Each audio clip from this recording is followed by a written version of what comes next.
Today's episode of the Game of Thrones Pisstake is brought to you by bad writing. Craft a terrible story and win 6 Emmys today.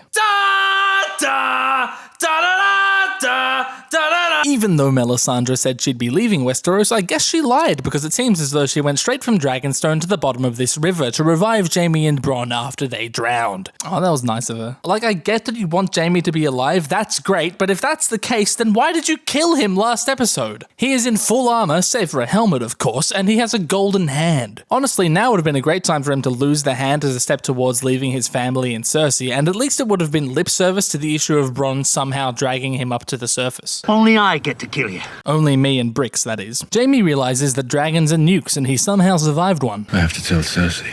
May as well jump back in that river. Yeah, everyone knows that the Blackwater Rush only drowns you the second time you sink to the bottom of it. Also, we're just gonna ignore that even though both Dany and Tyrion saw Jaime and Bronn dive into the river, neither of the present armies went searching for the commander who is also the Queen's brother, even though they rounded up and clearly recognized the importance of the Tarleys. Yep, ignoring it. That's what I'm doing right now. Tyrion's sad.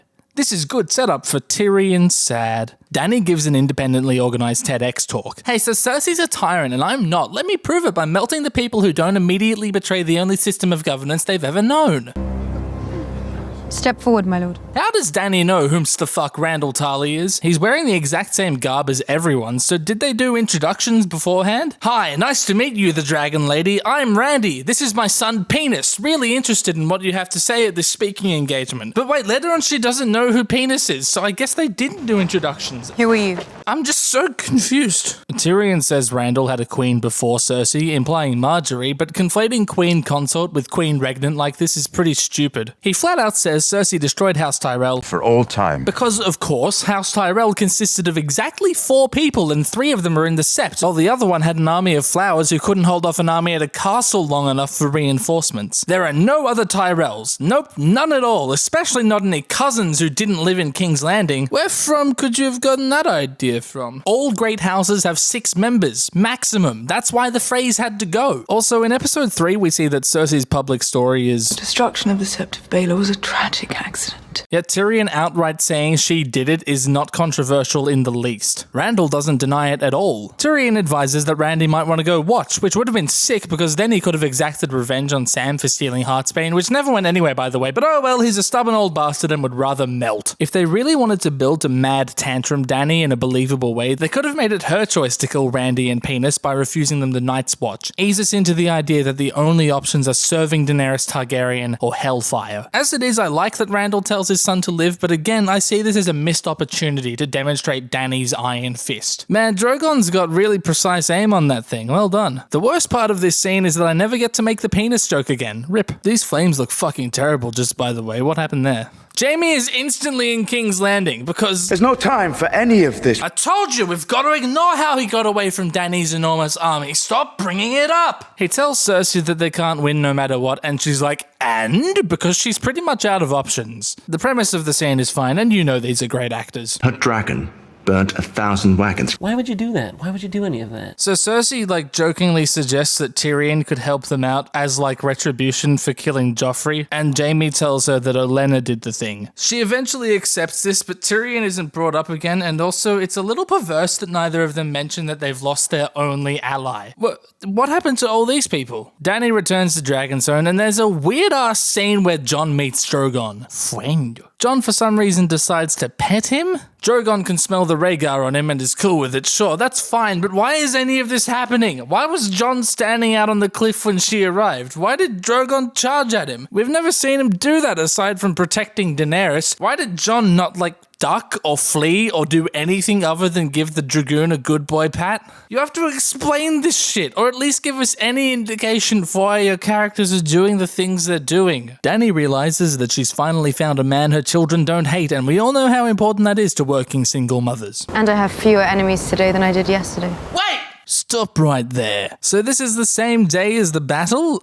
What even is distance? Are they trying to ease us into, grease us up in preparation for the bullshittery yet to come? Danny asks John about the time he died, and he still for some reason doesn't want to tell her that he died. They keep making a point of this, but don't offer any explanation for why he wants to keep this from her. Just give us a short little scene between John and Dave where he explains why he doesn't want Danny to know he died. It could be 30 seconds long. It would make this whole Dragonstone expedition so much less contrived. There's no time for that. Luckily, Jorah the Explorer shows up just in time for John to not have to explain himself. Did somebody say contrived? Okay, so they had that weird as fuck unexplained special moment with Drogon to bond John and Danny together instead of using the Mormonts as a common link for them, even though Jorah was in this scene. By the way, these guys have won 6 Emmys. Bran is having a squiz through some ravens who can't have been flying any less than 2 weeks, and I'm being super generous there. Canonically, it takes 3 weeks of hard riding to get from Winterfell to Castle Black, and a raven can fly twice as far as a knight could possibly ride, and Bran's flock goes well beyond the wall. Anyway, he sees the dead blokes kind of just hanging out, and Rhaegar looks at him and Bran freaks out, and I guess Walken was just standing there the whole time waiting for him to come back. Ravens. We need to send ravens. I have no clue what this sudden urgency is about. Literally no information has been uncovered by this, except for maybe the position of the army. Were you previously unconcerned about Mr. Blue? Or is it because he saw you snooping on him? We later learned that the letter says, Bran saw the Night King and his army marching towards Eastwatch. So did you just previously assume he was gonna sit still the whole fucking time? So Bran knows that he's been marked by the Night King. He knows that mark broke the magical seals that hid the Three-Eyed Raven's cave from the Night King, and he knows that the wall is similarly imbued with protective magic. First of all, why would you cross the wall if you knew that? And secondly of all, why have you been fucking around the last 2 episodes not trying to mobilize the entire fucking continent against Rhaegar? Just tell us! I'm so sick of having to guess what every character is thinking just because we don't know what the rules are. It's fine to have characters whose motivations are mysterious so long as there actually is an answer somewhere, but Bran is a main character and protagonist, and the only reason I don't understand him is because you haven't told us what the fuck is going on. The worst part is how simple it would be to fix this. Just tell us. Sure, you want to keep it dramatic by having him cry out for ravens, but wouldn't it be more dramatic if I understood why he suddenly requires the world to know whatever it is he thinks he's just learnt? A bunch of racist old white men who think they're better than me talk about the state of the world. Oh, they're ableists too. Brandon Stark. So, the Maesters all look surprised when Sam knows the name of a member of a great house. How is that in the least surprising? Sam himself is highborn and lived in the north for years with Ned's bastard. Considering how much he follows Ebrose around, all these old guys must know this. In fact, one of them later mentions unprovoked that he knows who Sam is. So is it surprising simply because the letter didn't mention Bran at all? I mean, they knew it was from Walken because they said as much. I remember Walken. So they must know it's from Winterfell, and they must know that the Starks have Winterfell, so are they just surprised that an acolyte would speak up like this? But why would Sam blurt out Bran's name if it was in the letter that Ebrose just read out to them? By all accounts, it doesn't make sense. Ebrose accepts that the news might be true, but doesn't act on it because this message is part of a ploy by the Dragon Queen. Which is such a stupid line, it probably doesn't know how to dress itself. They must know that the message came from Winterfell because of signatures and wax seals. Also, Daenerys has already demonstrated that it doesn't matter if armies stand in her path, so why should she care to remove them with some harebrained ploy? And they definitely know this because as soon as Sam leaves, they discuss how Dany killed his family and melted an army with a big dragon that melts things with its big melty dragon fire. Maesters should be smarter than this. The writers remind us that the Tarleys we saw earlier are the same Tarleys who are the family of the Tarley we just saw Tarleying around because we're too dumb to remember that kind of thing. Varys and Tyrion chat about whether it's okay to melt people. It's alright. Daenerys is not her father. I don't know, man. Burning a father and son for standing up for themselves and what they believe to be true is a pretty heresy thing to do, if I'm honest with y'all. Did you read it? It's a sealed scroll for the king in the north.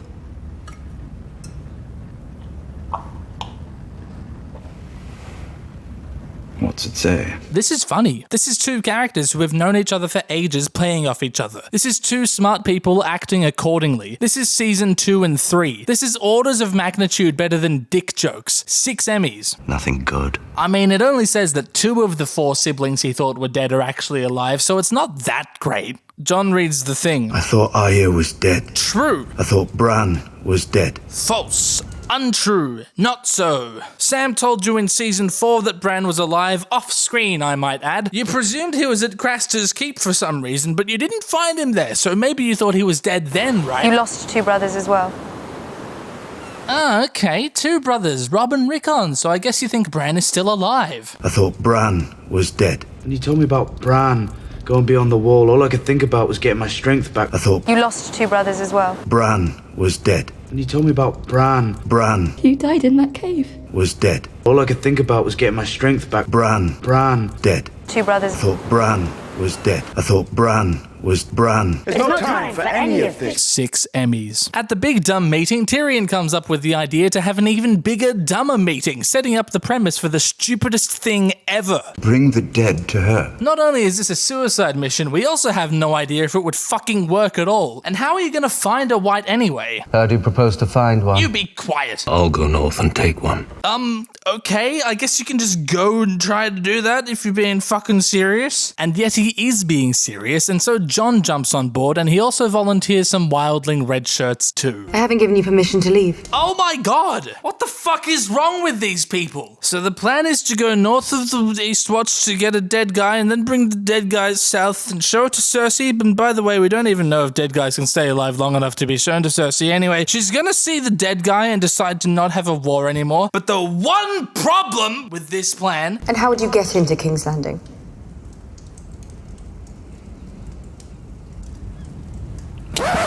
Yep, that's me. You're probably wondering how I ended up in this situation. So Dave is finally actually required for something. This is the payoff for his entire backstory as a smuggler. Okay, just imagine if this whole time he had been at odds with Tyrion for killing his son and ruining Stannis. I know I don't shut up about it, just bear with me. So Davos has been angry at Tyrion, but now he's the only one that can execute this plan to seek peace in service of defeating the Night King, which is his new king's cause. To do it, he has to get Tyrion, his sworn enemy, into King's Landing. This is the perfect time for Davos to process everything, to come to terms with Mathos' death as a consequence of war. Tyrion was just doing his job. That doesn't make Davos' loss any easier, but he is willing to make peace with Tyrion to do this for his king.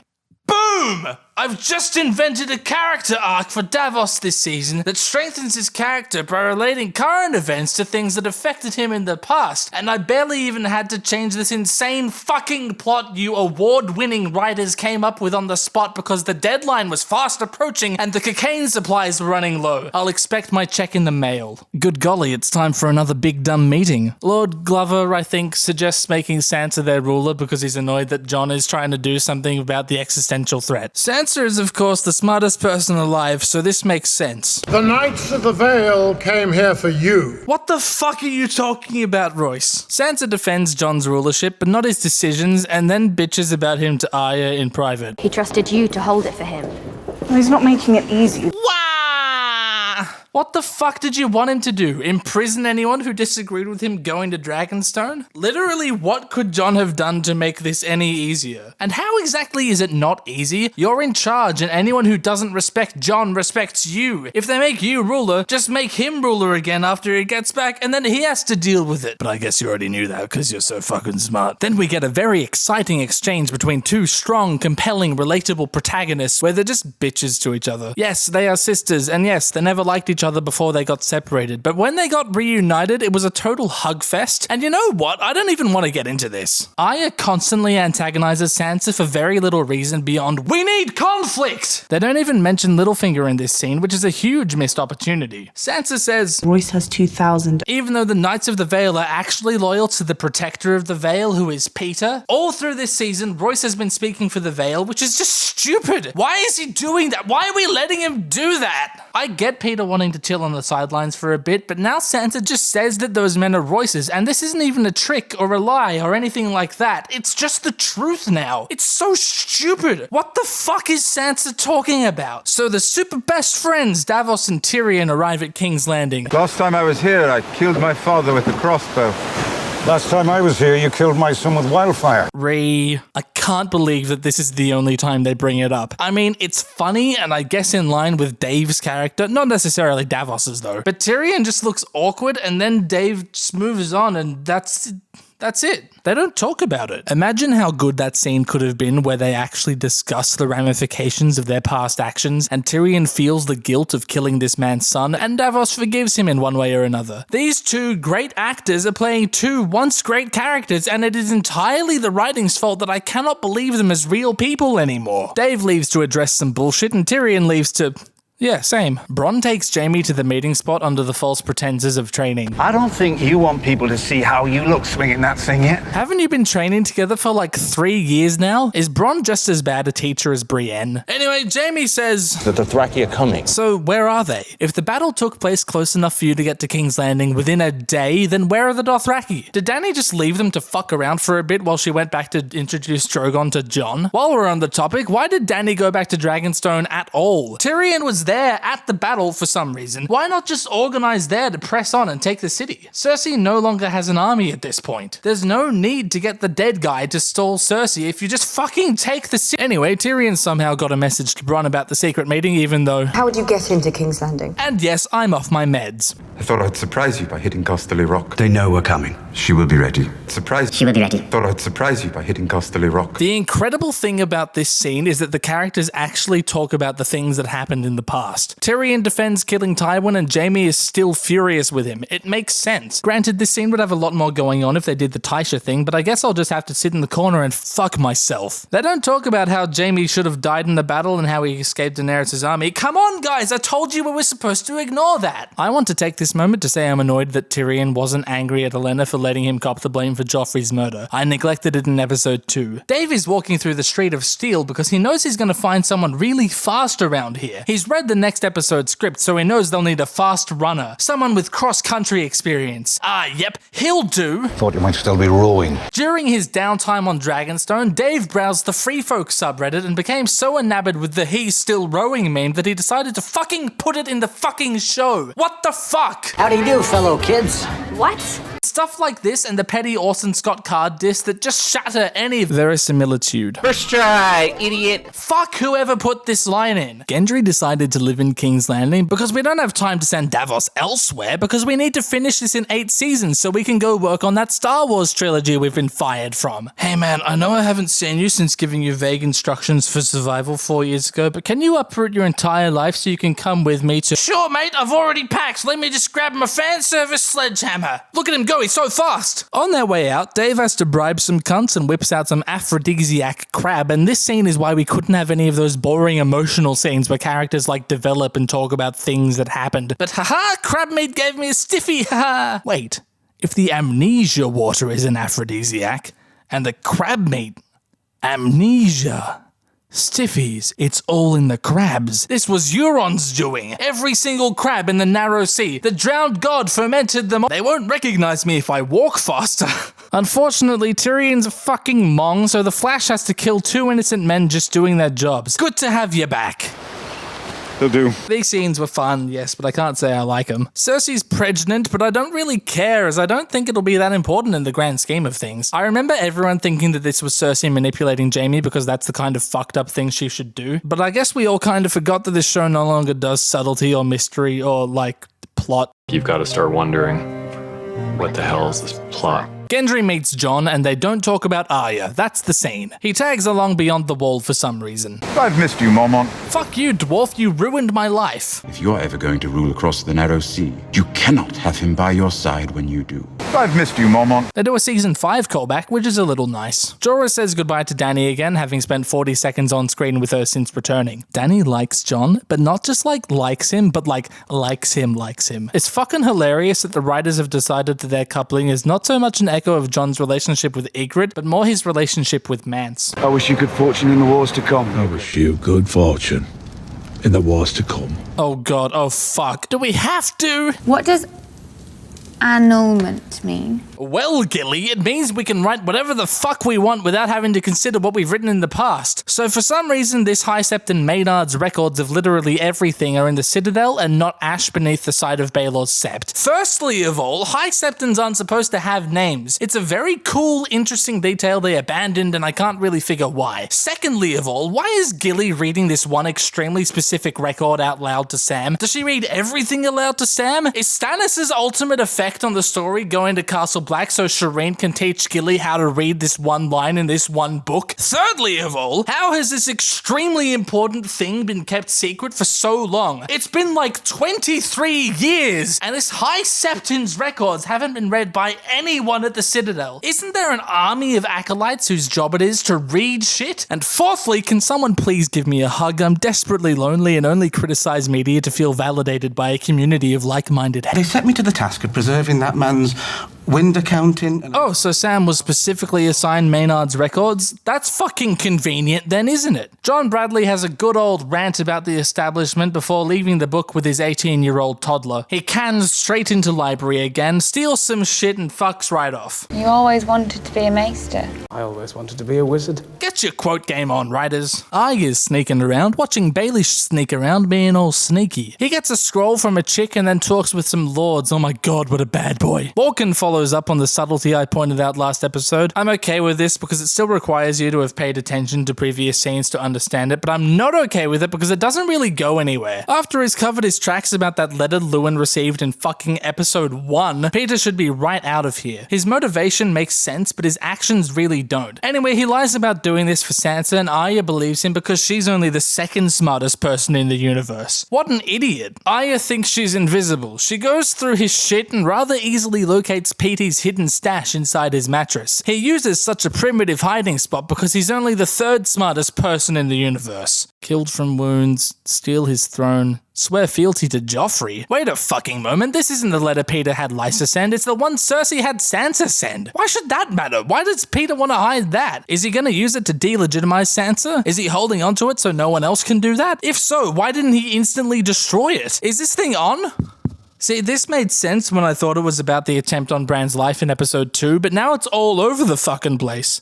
Turns out she isn't invisible. Classic move from Sneaky Petey. So the lads arrive at Eastwatch? Alrighty. Would have been a decent move for Jon to swing past Winterfell, especially now that he knows that Arya and Bran are alive, but okay. Tormund has a lovely reductionist view of world politics. How many queens are there now?